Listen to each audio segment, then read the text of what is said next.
Sudah kelihatan ini? Belum?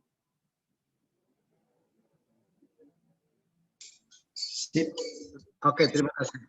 Terima kasih. Saya sangat gugup kalau ini sampai tidak keluar di layar, ini akan jadi kurang baik. Terima kasih sekali lagi kepada sahabat saya, Bapak Weli Loloang. Kalau beliau adalah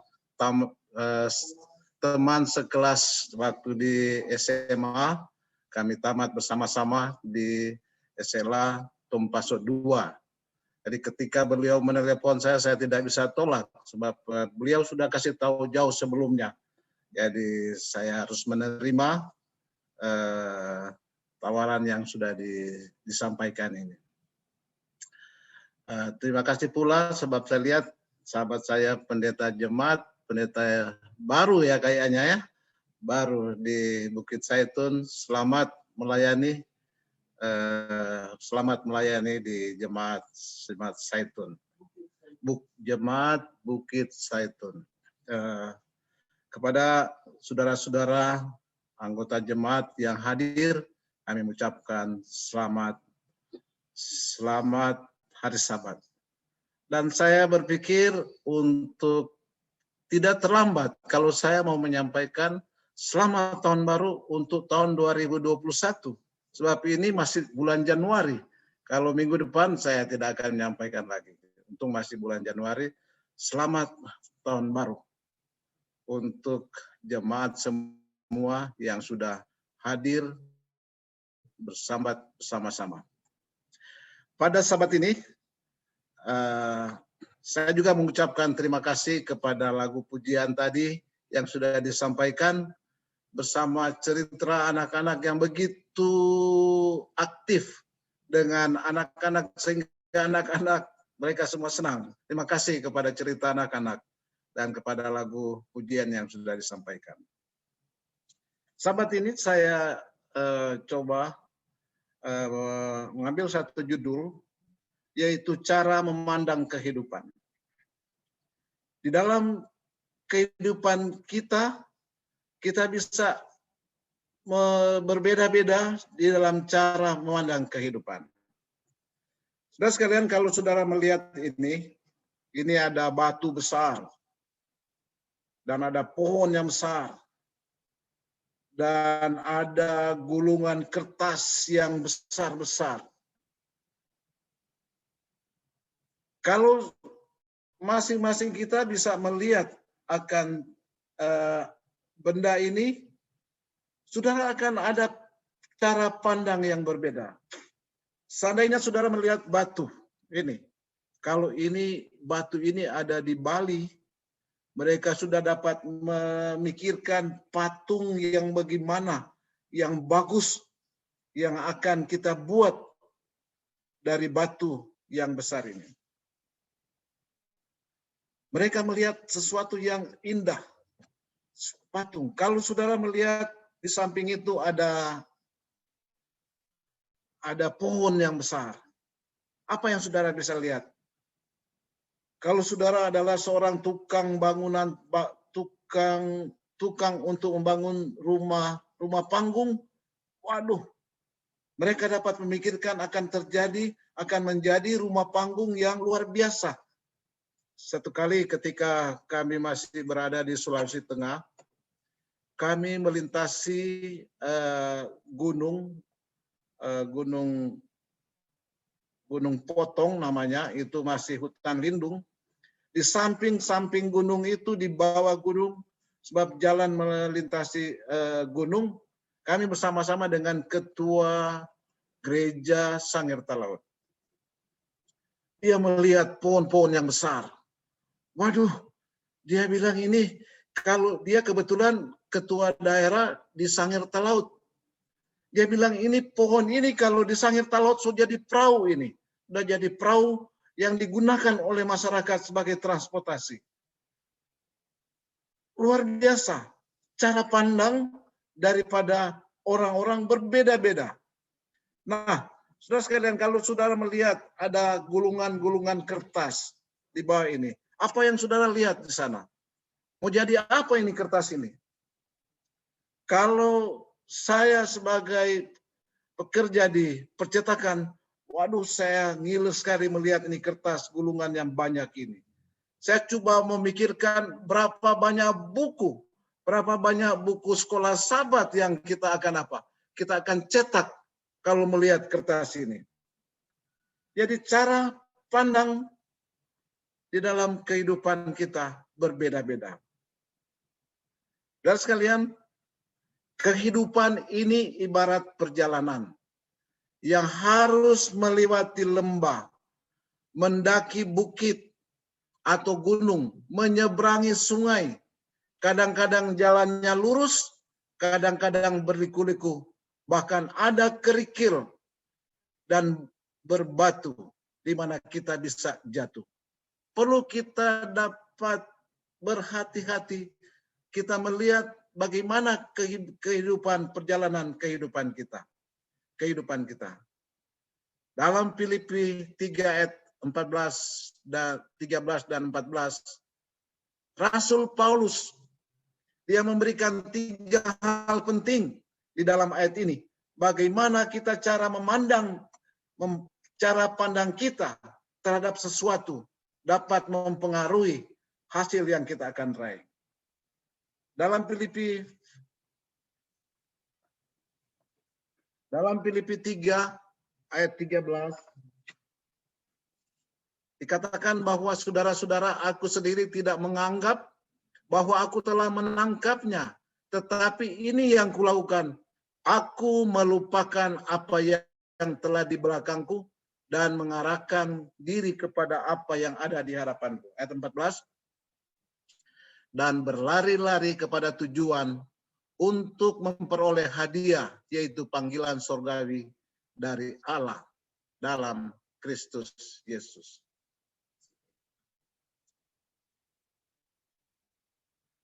Tiga cara memandang kehidupan yang Rasul Paulus sampaikan di dalam ayat Filipi 3 ayat 13 dan 14.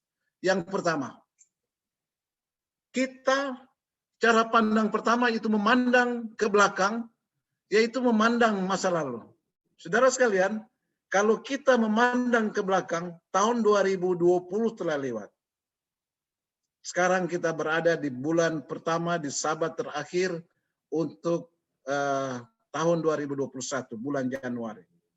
Kalau kita memandang di tahun 2020, apa yang kita akan lihat di sana?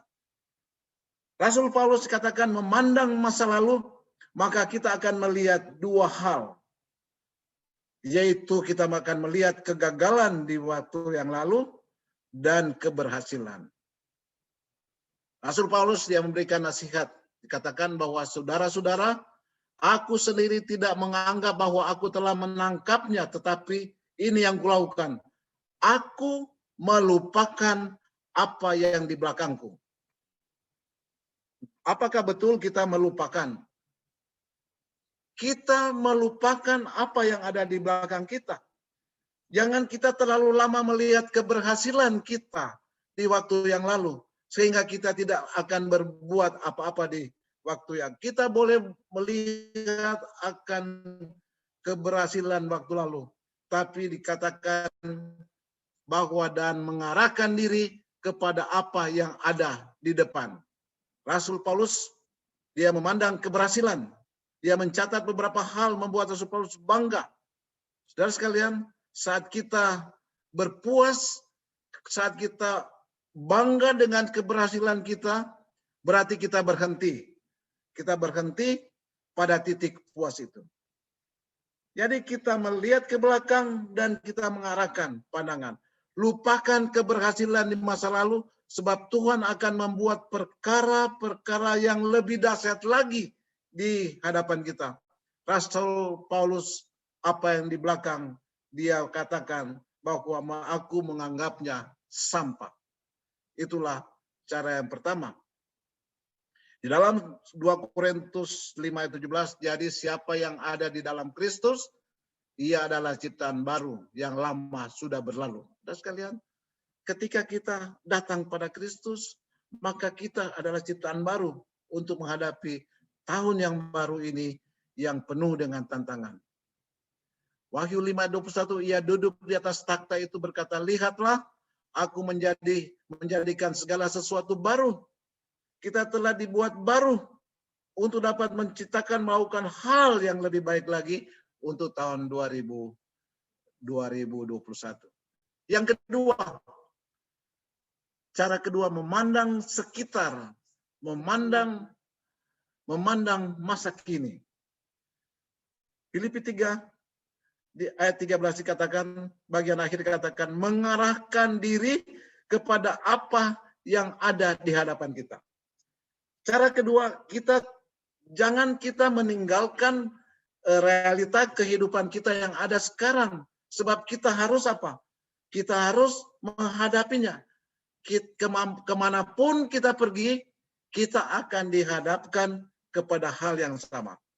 Apa yang ada di hadapan kita, jangan kita, saya tidak mau untuk hari ini melakukan hal ini. Tidak, sebab itu semua ada di hadapan kita dan kita harus hadapi. Segala yang terjadi itu adalah ujian. Apa yang kita hadapi sekarang mempersiapkan kemuliaan yang akan datang. Rasul Paulus berprinsip untuk selalu menyenangkan hati Tuhan apapun yang terjadi. Hari ini, masa sekarang ini, Rasul Paulus memberikan nasihat bahwa biarlah kita selalu menyenangkan hati Tuhan. Dalam memandang masa kini, Rasul Paulus melakukan cara ini. Rasul Paulus, dia menyenangkan hati Tuhan apapun yang terjadi. Filipi 1:21, karena bagiku hidup adalah Kristus dan mati adalah keuntungan. Saudara sekalian, satu nasihat bahwa kita sedang menghadapi situasi, satu-satunya cara yang kita lakukan, kita harus menyenangkan hati Tuhan. Rasul Paulus taat kepada semua firman Tuhan. Kisah 16 ayat 6 dikatakan, mereka melintasi tanah Frigia dan tanah Galatia karena Roh Kudus mencegah mereka untuk memberitakan Injil di Asia. Karena mereka menyerahkan hati kepada Tuhan dan Tuhan memberikan jalan keluar. Saudara-saudara sekalian, Rasul Paulus dia menggunakan kesempatan dengan baik. Bahwa ingat bahwa kesempatan itu datang pada saat yang tidak kita duga. Dan biasanya kita tidak menyadarinya karena kesempatan itu tidak berlabel. Apapun yang kita hadapi setiap saat adalah kita lakukan dengan sebaik-baiknya. Cara yang ketiga, 3 cara Rasul Paulus sebutkan. Memandang ke depan. Memandang masa yang akan datang. Filipi 3 ayat 14. Dan berlari-lari kepada tujuan untuk memperoleh hadiah, yaitu panggilan surgawi dari Allah dalam Kristus Yesus. Dia mengarahkan pandangan dan untuk berlari-lari ke depan. Saat memandang ke depan, Rasul Paulus tahu arah yang dituju dan mempunyai garis finish yang jelas. 1 Korintus 9 ayat 26 dikatakan bahwa sebab itu aku tidak berlari tanpa tujuan dan aku bukan petinju yang sembarangan saja memukul. Sebab itu aku tidak berlari seperti itu tanpa tujuan. Aku tidak meninju seperti orang yang meninju angin. Rasul Paulus mempunyai visi. Sehingga Rasul Paulus tidak akan dikendalikan oleh lingkungan atau keadaan sekitar. Seseorang yang memiliki visi berarti dia berada satu langkah lebih maju. Sebab merencanakan apa yang kita akan lakukan. Saudara sekalian, pada tahun 2021 ini, saya akan memberikan 7 resolusi. Kita harus buat resolusi. Resolusi ups atau 7 up resolution.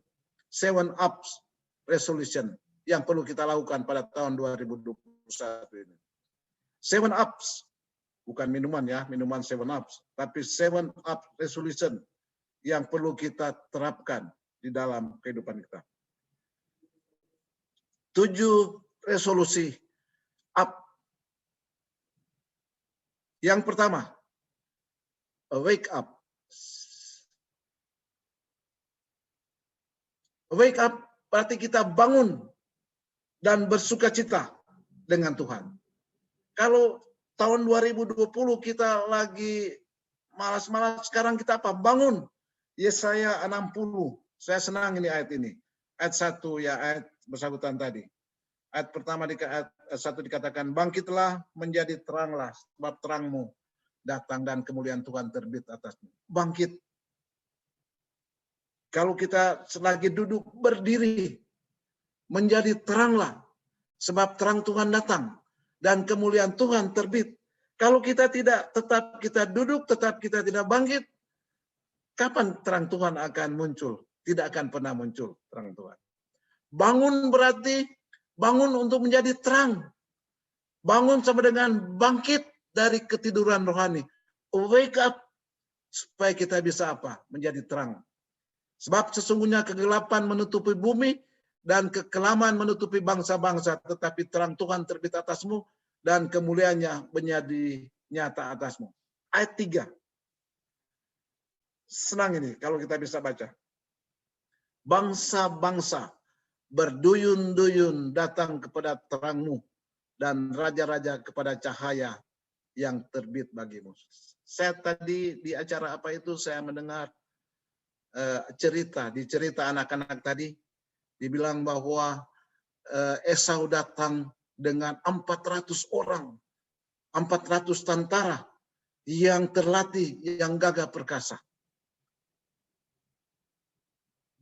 Menyinggung bagaimana ini jemaat Bukit Zaitun bisa akan bertambah-tambah lebih daripada 400. Banyak itu. Pendeta yang baru pasti akan menjadi satu tantangan ini.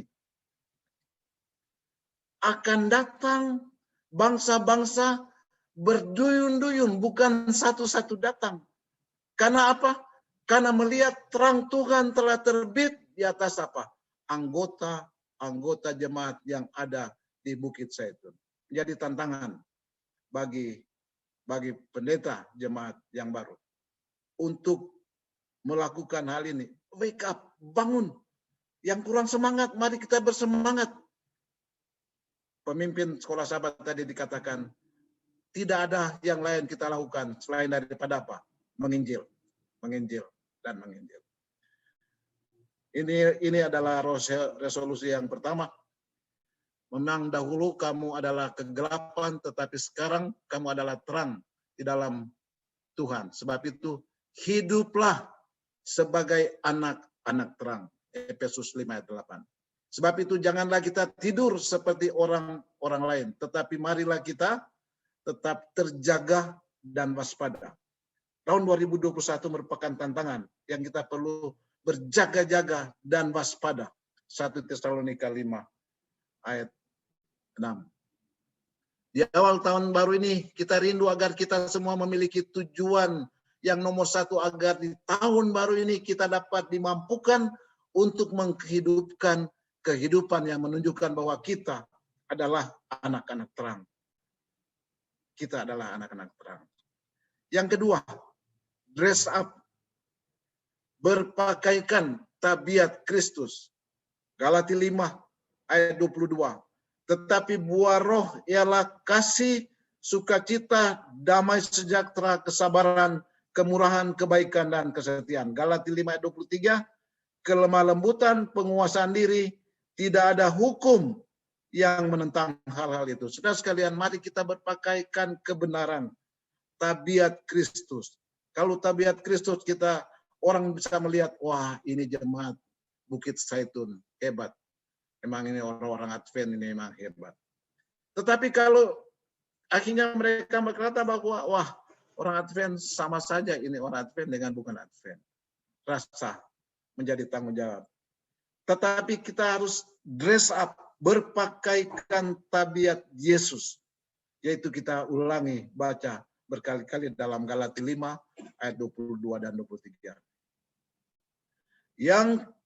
Yang ketiga, resolusi yang ketiga, yaitu shut up, menutup mulut, shut up. Dalam Amsal 15 ayat 1 dan 2, jawaban yang lemah lembut meredakan kegeraman, tetapi perkataan yang pedas membangkitkan marah. Lidah orang bijak mengeluarkan pengetahuan, tetapi mulut orang bebal mencurahkan kebodohan.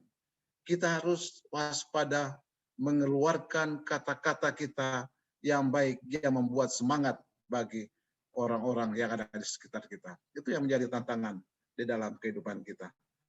Resolusi dalam Yakobus 1 ayat 19 dikatakan bahwa hai saudara-saudara yang kukasihi, ingatlah hal ini.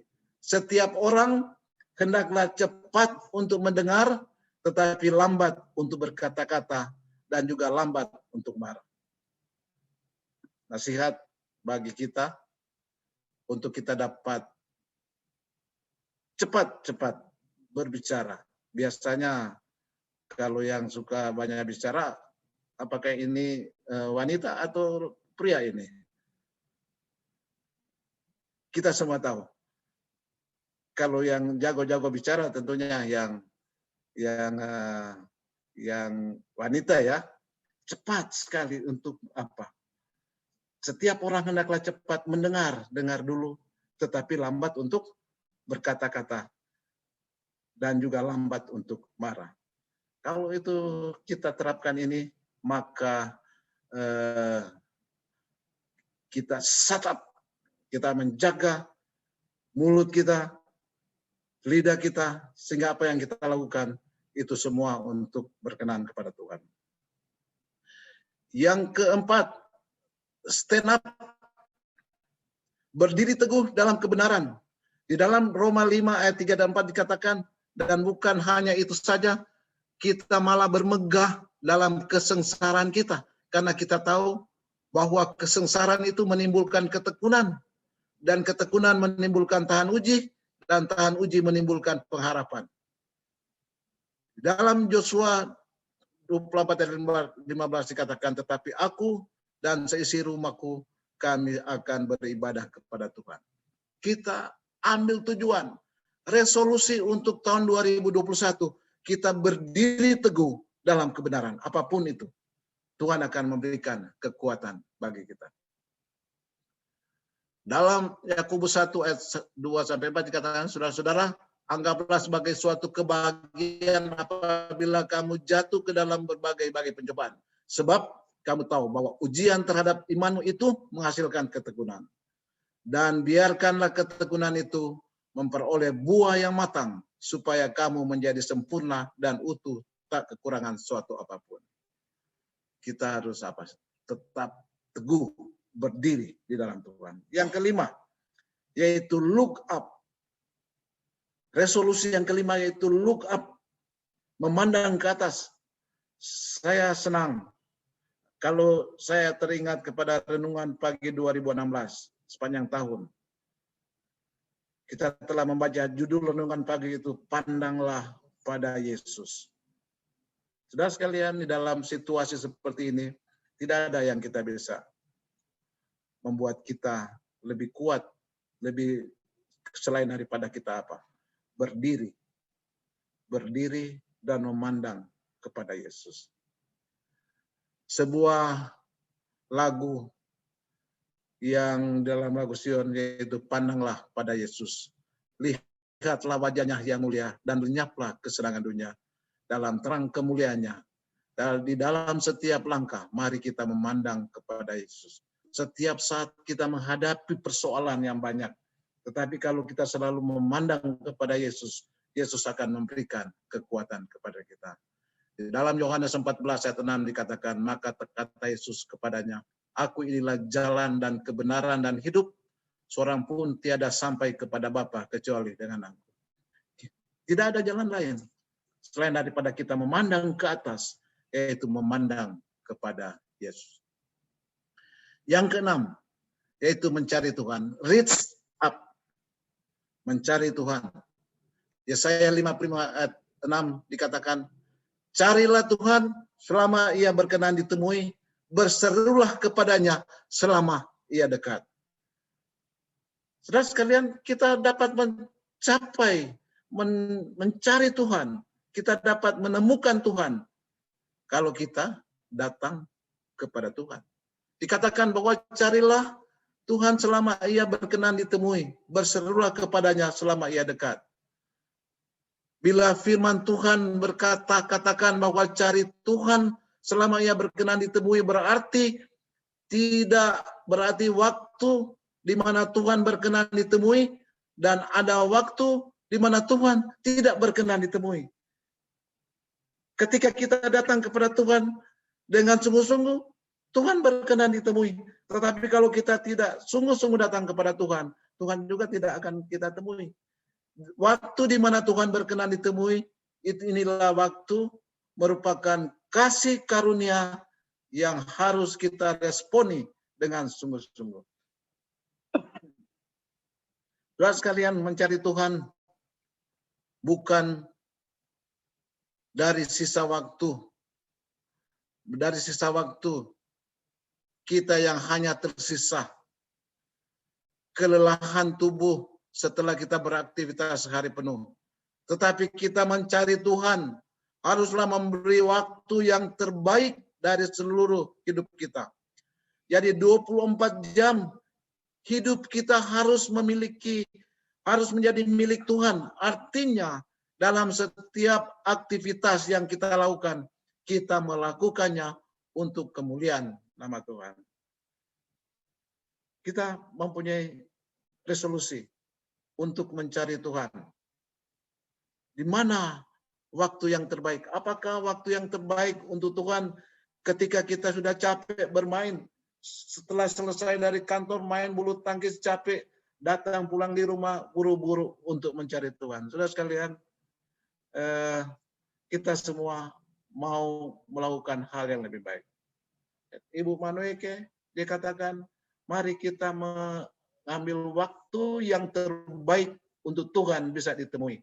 Kapan itu? Ketika kita bangun tidur. Ketika hari masih gelap, matahari belum terbit. Itulah waktu yang terbaik. Yesus sendiri mencari Tuhan berdoa ketika dia waktu matahari belum terbit. Dan itulah waktu yang terbaik untuk Tuhan. Saudara sekalian, ada Yesus itu hanya sejauh doa. Luangkanlah waktu untuk berdoa dan membaca firman Tuhan sebagai kekuatan di dalam kehidupan. Yang terakhir, resolusi yang terakhir, yaitu lead up. Berikan pertolongan bagi yang membutuhkan. Yohanes 13 ayat 34-35. Aku memberikan perintah baru kepada kamu, yaitu supaya kamu saling mengasihi sama seperti aku telah mengasihi kamu. Demikian pula kamu saling mengasihi. Dengan demikian semua orang akan tahu bahwa kamu adalah murid-muridku, yaitu jikalau kamu saling mengasihi. Apa yang kita tunjukkan bagi dunia? Oh, saya bergereja hari Sabat sejak masuk matahari hingga masuk matahari. Tetapi kalau kita tidak saling mengasihi, dikatakan bahwa kita adalah bukan murid-murid Kristus. Satu jemaat, tapi kita tidak saling mengasihi. Tetapi di dalam ayat ini dikatakan bahwa dengan demikian semua orang akan tahu bahwa kamu adalah murid-muridku jikalau kamu saling mengasihi. Orang akan lihat kita adalah murid Yesus kalau kita saling mengasihi. Dan saudara sekalian, resolusi yang terakhir yang tidak pernah dilupakan dalam Filipi 3 ayat 14, dan berlari-lari kepada tujuan memperoleh hadiah, yaitu panggilan surgawi, yaitu Allah dalam Kristus Yesus. Yang terbaik masih ada di depan kita. Tuhan akan memberikan pertolongan kepada kita. Sebagai kesimpulan, saudara sekalian, lupakan apa yang ada di belakang dan hadapi apa yang ada di depan kita sekarang ini dan memandang memandang ke depan. Memandang ke belakang, memandang masa lalu, kita akan melupakan apa yang di belakang. Tetapi saudara sekalian, jikalau kita memandang masa lalu, maka kita akan melihat akan dua hal, yaitu kegagalan dan keberhasilan. Memandang di sekitar, memandang masa kini, kita mengarahkan diri kita kepada apa yang ada di hadapan kita, untuk kita bisa lakukan. Jangan lari dan meninggalkan realita kehidupan yang ada. Sebab kemanapun kita pergi, kita akan dihadapkan kepada hal yang sama. Segala yang terjadi itu merupakan satu ujian. Apa yang kita hadapi sekarang mempersiapkan kemuliaan yang akan datang. Memandang ke depan berarti memandang ke masa yang akan datang. Dan berlari-lari kepada tujuan yang akan memperoleh hadiah, yaitu panggilan surgawi dari Allah dalam Kristus Yesus. Di depan masih ada yang terbaik yang ada di depan yang Tuhan siapkan bagi kita. Jangan kita terlena dengan keadaan ini. Saudara-saudara sekalian,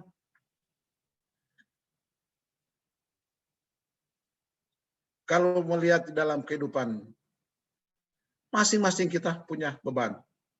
Saudara sekalian, kalau saya bisa bersaksi bahwa memasuki tahun 2021, sesuatu yang tidak diharapkan terjadi bagi keluarga kami. Tanggal 4, tanggal 5, tanggal 6, kami akhirnya di swab. Ternyata kami terdampak positif corona. Sudah sekalian, satu hal, virus yang ditakuti di seluruh dunia, sekarang kita terdampak dan positif. Ibu Manui katakan kita langsung, karena dua-duanya positif, kami langsung diopname di rumah sakit Advent. Sudah sekalian, ini satu hal. Tidak ada harapan lagi. Semuanya jadi bingung. Karena virus yang sangat ditakuti, sekarang kami terdampak. Suami istri kami diopname di rumah sakit di dalam kamar yang sama. Saudara, satu pengalaman yang luar biasa. Di manakah Tuhan pada saat itu? Kami bertanya, Tuhan, kenapa kami sudah berusaha menghindar, tapi kami sekarang positif. Virus yang sangat ditakuti. Apakah Tuhan meninggalkan kita? Ada sebuah ilustrasi. Pada satu malam, seorang anak muda bermimpi.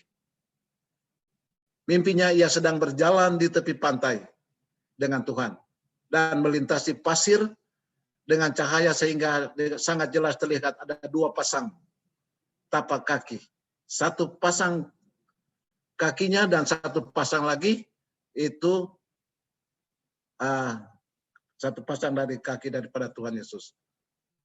Satu ketika ia menoleh ke belakang, ia melihat tinggal ada satu pasang jejak kaki. Ketika dalam perjalanan kehidupan yang sulit, kehidupan tidak berdaya, tinggal ada satu pasang kaki, jejak langkah yang dia lihat. Dalam hal ini ia sangat mengganggu baginya. Dan pemuda ini bertanya kepada Tuhan, Tuhan, Engkau berkata sekali bahwa saya memutuskan mengikut Engkau, Engkau akan berjalan dengan saya sepanjang perjalanan kehidupan saya. Mengapa sepanjang perjalanan saya, ketika dalam kesulitan, saya melihat Engkau telah meninggalkan saya, sebab tinggal satu pasang jejak langkah di belakang, dan saya tidak mengerti mengapa ketika saya membutuhkanmu, Engkau meninggalkan aku.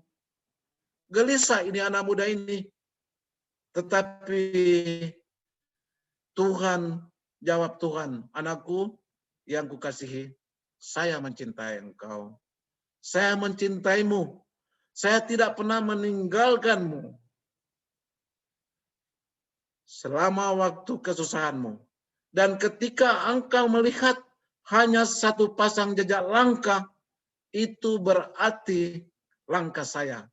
Dan saya sedang menggendong engkau. Saudara sekalian, apa yang terjadi dalam kehidupan kita sehari-hari? Kita akan berkata bahwa Tuhan telah meninggalkan saya. Saya tidak mampu untuk berjalan sendiri.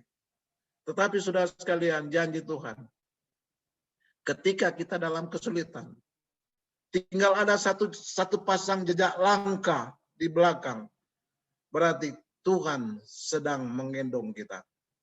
Dan Tuhan sedang menolong kita di dalam setiap kesulitan kita. Saudara-saudara semuanya, biarlah kita mau menyerahkan kehidupan kita kepada Tuhan. Kita mempunyai 7 resolusi yang kita telah ikuti dan dapat membuatkan iman kita lebih kuat kepada Tuhan. Sehingga ketika Tuhan datang, kita semuanya boleh diselamatkan di dalam dunia yang fana ini. Adalah doa dan harapan saya di dalam nama Yesus. Amin.